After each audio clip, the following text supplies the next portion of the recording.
essa reza que nós vamos começar agora e vamos levar algumas semanas para acabar ela, é a reza obrigatória que todos devem fazer. Homens devem fazer 3 vezes por dia e mulheres uma.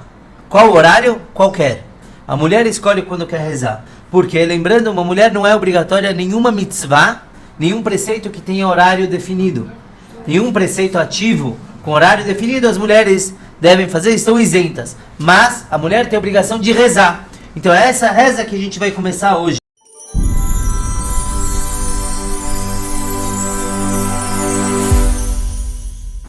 Essa reza é chamada de Amidah, que é feita em pé, também chamada de Shmona Esrei. Shmona Esrei em hebraico é 18, porque ela tem 19 bênçãos, a gente já vai falar sobre isso. Ela já teve 18 bênçãos, então esses são os nomes mais comuns. Amidah, Shmona Esrei. A mulher tem a obrigação de rezar uma vez por dia essa reza. Quando que escreveram, compuseram essa reza? Então, quando aconteceu a destruição do primeiro templo, o povo foi exilado, foram para a Babilônia, começaram a esquecer o hebraico da época. Então, os sábios, Ezra Sofer e o Anshei Knesset Agdolá, a grande assembleia, eles escreveram um texto que valia para todo mundo, numa linguagem relativamente fácil, e que aborda tudo o que um judeu precisa falar durante o dia. Depois da destruição do segundo templo pelos romanos, Rabban Gamliel e Rabban Shimon, Rabbi Shimon rearranjaram a reza, acrescentaram uma bênção. Por isso que ela chama Shmona Esrei 18, mas ela tem 19 bênçãos. A estrutura dessa reza é a seguinte: dos dias de semana, ela tem 3 bênçãos que são de louvor a Deus, 13 bênçãos de pedidos e mais 3 bênçãos de agradecimento. No Shabat e nas festividades, essas 13 bênçãos intermediárias são trocadas, porque a gente não deve fazer pedidos no Shabat. Então, no Shabat a gente fala sobre o Shabat, uma bênção especial, Mekadesh Shabat, sobre o Shabat. Nas festividades, bênçãos específicas para elas. Temos o Musaf.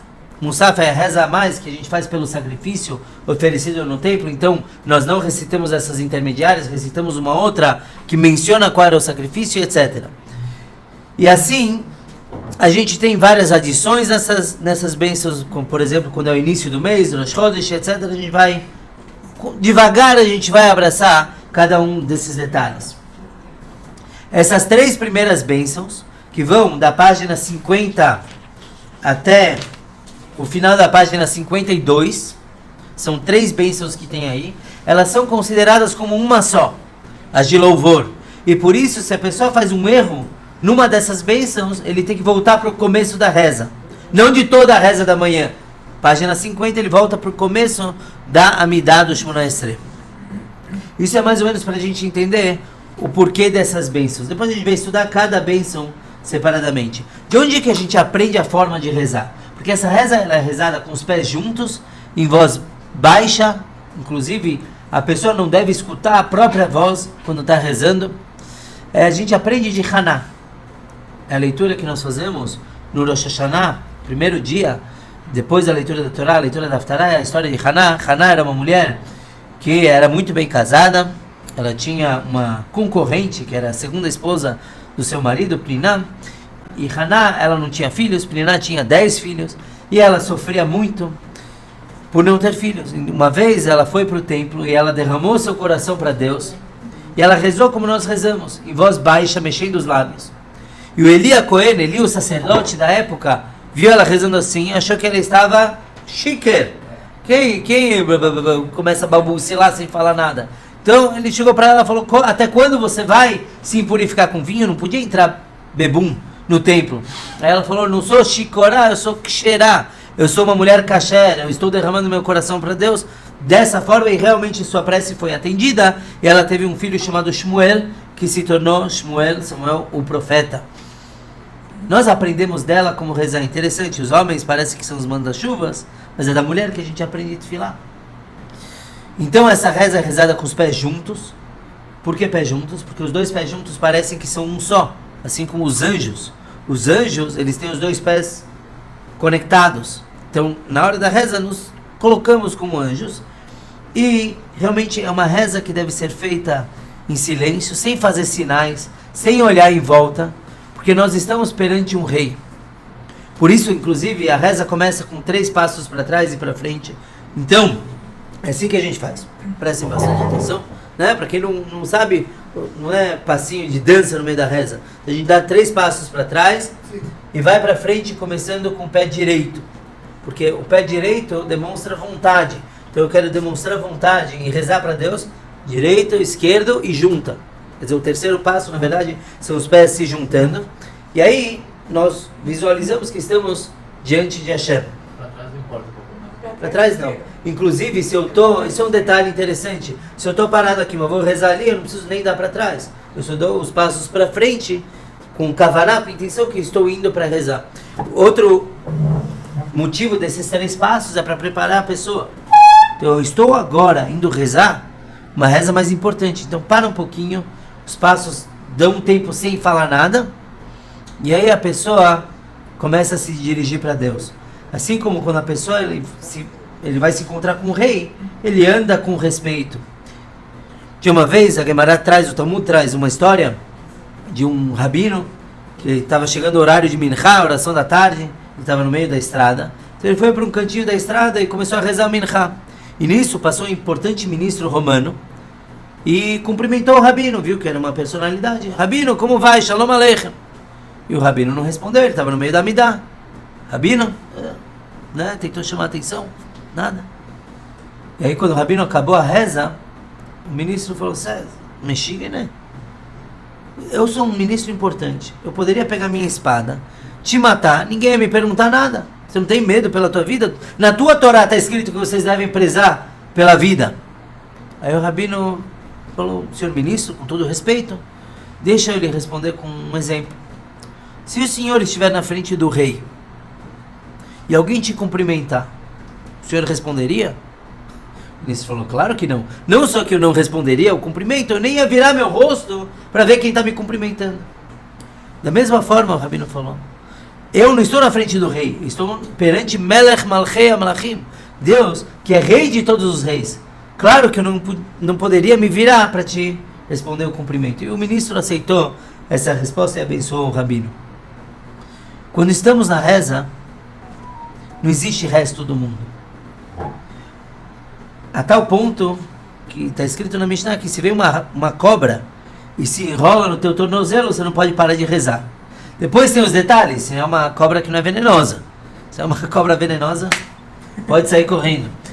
Porque sim, eu não posso me pôr em perigo de vida direto, né? A cobra não tem muita conversa, não posso dar exemplos. Se eu estivesse na frente da cobra rei, não tem isso. Mas se vem algo que é meio perigoso, eu não posso parar de rezar. E é interessante que cobra, só um outro parênteses, cobra, se ela é venenosa eu tenho que sair, se ela não é venenosa, eu não posso me mover. Tem que conhecer qual cobra é e qual não é. Escorpião, não tem isso. Escorpião tem que sair correndo na hora. Não existe um escorpião que não vai querer picar. Escorpião, ele é capaz de prejudicar mesmo às custas da própria vida. Bom. Alguma pergunta? Que significa o quê? Amidá. Boa pergunta. Amidá quer dizer em pé. Porque essa é uma reza que é obrigatória ser feita em pé. Todas as outras, tem algumas que a gente reza em pé ou não, mas não são obrigatórias. Essa é em pé com os pés juntos. Mas outra questão interessante dessa reza é que ela deve ser feita virada em direção ao templo.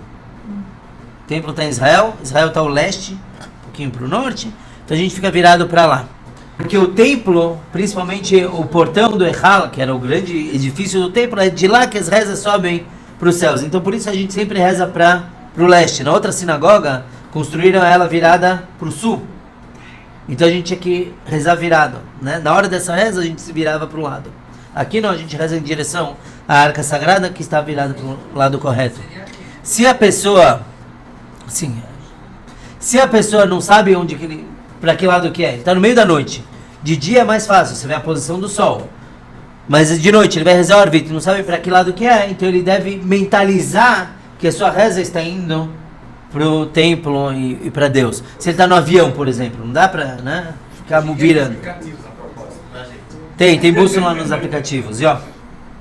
Pode fazer tipo um avião, lá? Pode, claro. Se a pessoa não tem como parar o carro para rezar, ele não é motorista e não, ele está numa viagem com outras pessoas, um avião, não dá para parar o avião para rezar. Então ele não pode perder o horário da reza, ele reza no avião. E aí ele mentaliza para onde ele está dirigindo. Mas não. Vai perder o andar para trás, andar para frente? Não, ele vai andar do lado que ele tiver virado. Não tem problema. Não do carro. Ele vai dar. Ah, não dá. Aí fica sentado. Não tem. Bom, aí a reza começa da seguinte forma: eu dou os 3 passos para trás, para frente. Ah, outro detalhe: se a pessoa começou a rezar e viu que estava pro lado errado, então ele vira o rosto pro lado correto. Se ele está de costas, então eu comecei a rezar para lá, então não precisa virar. Primeiro, porque não dá. E segundo, né, não dá para virar a cabeça 180 graus, mas também porque, de certa forma, pro lado exatamente errado, também é o lado certo. A reza dá a volta para o lugar certo. Estamos com os pés juntos, recitamos Hashem Sefatai Tiftach Ufi Yagid Telatecha. Eu estou aqui no transliterado, começa com o nome de Hashem, a palavra, certo? Ado.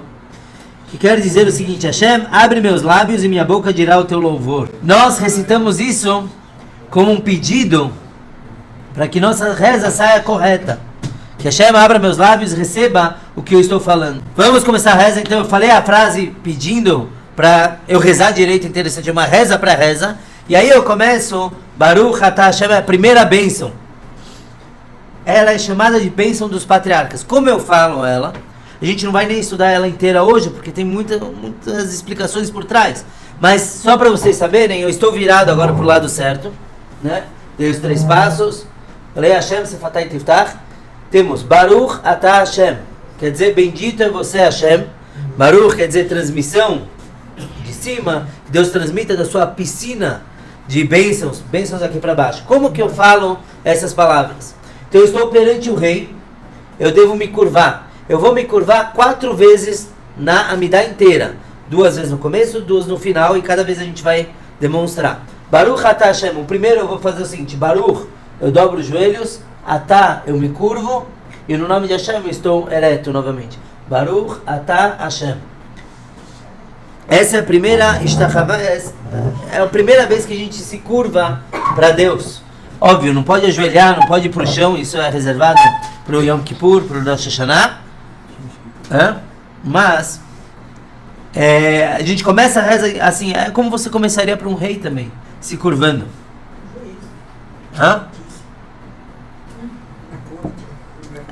Ninguém faz assim na sinagoga, por favor. E aí começa. Aí a gente fala o seguinte: é chamada de Birkat Avot, a bênção dos patriarcas. Nós falamos Baruch Atah Hashem, bendito é você Hashem Elokeinu, nosso Deus, Velokei Avoteinu, Deus dos nossos pais. Elokei Avraham, Deus de Avraham. Elokei Yitzhak, Velokei Yaakov, Deus de cada um dos 3 patriarcas. E aí a gente continua, Akel Agadol Agibor Veanorá, Kel Elyon, quer dizer, o Deus grande, poderoso e temível, Deus sublime e etc. Tá? Eu quero abordar um pouquinho essa pequena frase. Nós falamos nosso Deus, Deus dos nossos patriarcas, Deus de Abraham, Deus de Yitzhak, Deus de Yaakov. Muito repeteco. Eu tenho 3 perguntas. Primeira, é por que falar dos patriarcas? Elokei Avoteinu. Se eu já falei dos patriarcas, por que especificar os 3? Eu já falei que é Deus dos patriarcas. Por que Deus desse e daquele? E mais ainda, com certeza os patriarcas são mais elevados do que eu. O Deus deles é o mesmo Deus que o meu, é o meu Deus, mas eles tinham uma compreensão maior de Deus. Eles eram os patriarcas, os maiores justos, né? E aí, por que eu falo do meu Deus? Se eu já estou trazendo o Deus no nível dos patriarcas, que é maior, por que eu tenho que falar do meu? Então a explicação é a seguinte: eu trago dos patriarcas, Elokei Avoteinu, porque eu preciso do mérito deles. Eu vou pedir muita coisa nessa reza, eu vou me conectar com Deus. O meu mérito sozinho, mesmo que eu seja uma grande pessoa, eu tenho que ter humildade. Então eu tenho que reconhecer que eu preciso dos patriarcas. Então eu falo Elokei Avoteinu. O problema é o seguinte: O Avraham, o Deus de Avraham, não era o mesmo Deus de Yitzhak. Não estou falando que existem vários deuses, não somos idólatras. Mas a compreensão do Yitzhak era diferente. Avraham foi aquele que com 3 anos foi atrás e descobriu Deus. Ele foi criado por idólatras. E quando ele descobriu Deus, ele desenvolveu dentro dele um carinho e um amor por Deus enorme. E ele passou isso para o Yitzhak. Mas o Yitzhak era o contrário do pai. O Avraham era bondoso, era chesed, a bondade era a principal característica dele. O Yitzhak não era o contrário, ele era mais rigoroso, gvurá. Então o entendimento de Deus, do Yitzhak, era muito diferente do pai dele. Gigante também, mas diferente. E ele transmitiu para o seu filho Yaakov também um conceito diferente do pai, e o filho aprendeu de uma forma diferente. Então avô, pai e filho, neto, eles eram diferentes, cada um enxergava Deus de uma forma. Tinha uma conexão diferente. Então eu não posso generalizar, porque embora seja um único Deus, é com várias facetas. Então por que eu falo meu Deus? Se eu tenho que me inspirar nos patriarcas, já é o suficiente. O Shalá, ele traz uma coisa interessante sobre um versículo, que está no Aziashir, no meio do cântico que o povo recitou quando saiu do mar. Quem quiser, está na página 39, na linha, no transliterado,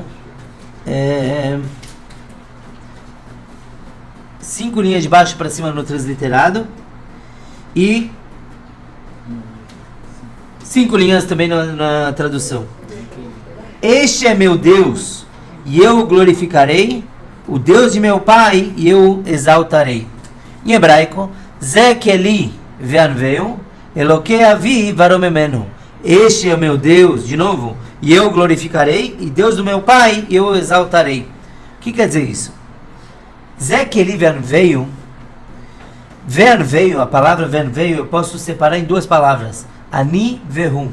Zé Eli, este é o meu Deus, eu glorificarei em hebraico, forma a palavra eu e ele. Ou seja, se ele é meu Deus, estou ele e eu juntos na mesma palavra. Se ele é, de novo, se ele é meu Deus, estamos juntos. Se ele é Deus do meu pai, eu exaltarei.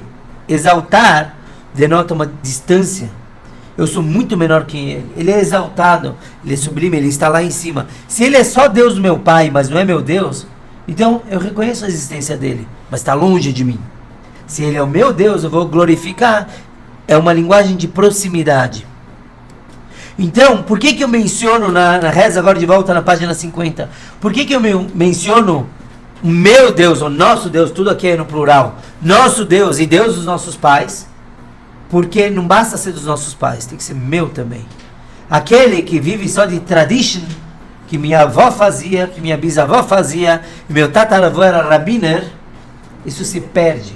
Não tem substância. Só a tradição não funciona. É importante, muito importante. Mas a tradição tem que me inspirar a eu criar uma tradição. De mim sair algo novo. Não basta só ser lá do meu tataravô.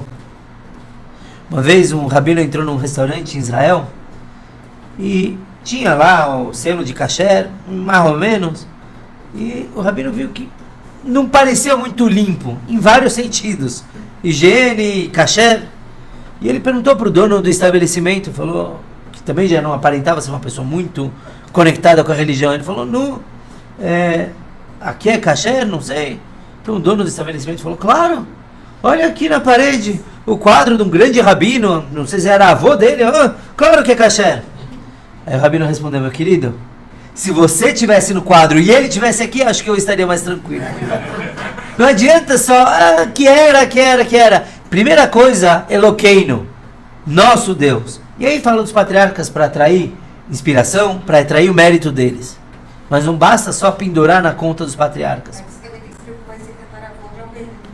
Boa, também a gente tem que se preocupar que de nós temos que começar uma tradition também. Uma vez, um rapaz, ele estava com dificuldades financeiras, tinha que casar, filhos, não tinha dinheiro. E ele tinha um primo muito rico, em outra cidade. E ele falou, olha, chegou pro primo, você pode me ajudar? E o primo não queria nem saber. Não, te vira. Então o rapaz foi pro rabino do rico. Me ajuda, intervenha por mim, porque eu preciso e ele tem. Então o Rabino foi falar com o rico, né? Falou, dá de tzedakah, não sei. E no meio da conversa o Rabino perguntou para esse rico, você reza? O homem ficou assustado. Como? Rabino, eu tô todo dia na tua sinagoga. Claro que eu rezo. Falou, deixa eu ver. Começa a me dar, começa a recitar a reza. Falou, bendito Deus dos nossos pais, Deus de Avraham, Yitzhak e Yaakov. Aí o Rabino parou ele, peraí, por que você fala de Avraham, Yitzhak e Yaakov? Então o homem rico respondeu, porque eu quero atrair o mérito deles. Me diga, você sabe há quantos anos atrás eles viveram? O rico respondeu, 2000 anos, sei lá quanto, mais de 2000 anos.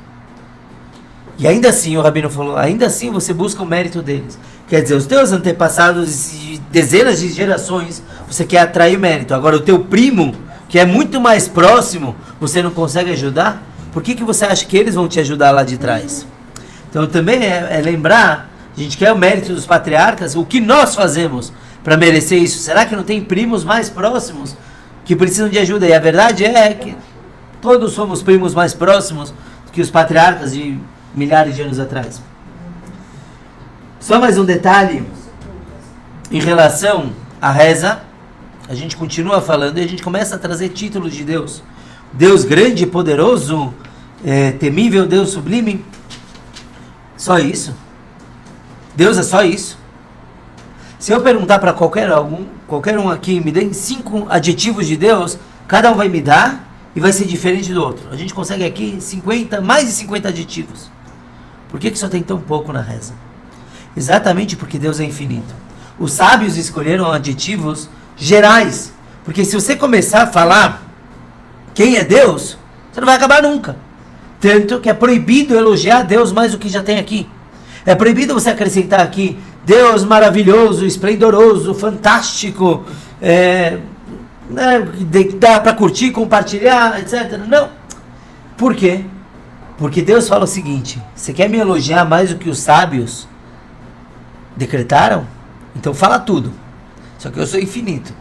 Você vai ficar o resto da eternidade tentando me elogiar e você nunca vai alcançar. Então por isso que os elogios em si são curtos aqui. E depois a gente menciona coisas que Deus faz, mas se Deus quiser isso será para a próxima aula.